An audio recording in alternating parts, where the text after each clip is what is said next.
আজকের আকাশটা দেখো তোমরা, কতটা সুন্দর লাগছে তাই না? আমার কিন্তু বৃষ্টি হলে সেই দিনটা খুব ভালো লাগে, তাই বলে রেগুলার হলে সেটা কিন্তু ভালো লাগে না। তারপর যদি এই বৃষ্টির দিনে চিকেন বিরিয়ানি হয় তাহলে তো পুরো জমে যায়। আহা, তারপরে দেখো তেলটা গরম হয়ে গেল, একে একে আলুগুলো দিয়ে ভেজে নিয়ে তার উপর লবণ দিয়ে আমি নাড়লাম। তারপর দেখো পেঁয়াজ কুচি দিয়ে মাংসটাকে কষিয়ে নিলাম। তার আগে ক্লিপগুলো আমি নিতে পারিনি। দেখো তারপরে খুব ঝমঝমিয়ে বৃষ্টি পড়ছিল।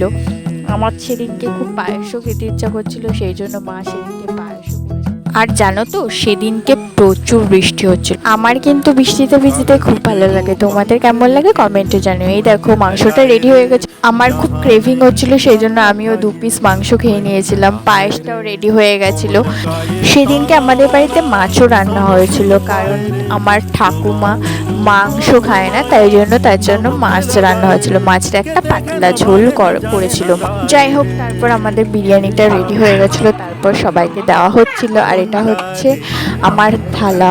মানে খাওয়ার পরে মনে পড়েছে যে ভিডিও ক্লিপটা নেওয়া হয়নি, সেই জন্য তোমাদেরকে দেখাচ্ছিল। আর সেদিনের বিরিয়ানিটা অসাধারণ হয়েছিল। আজকের ভিডিওটি এই পর্যন্ত। যদি ভালো লাগে লাইক কমেন্ট শেয়ার করে দিও। Tata, by.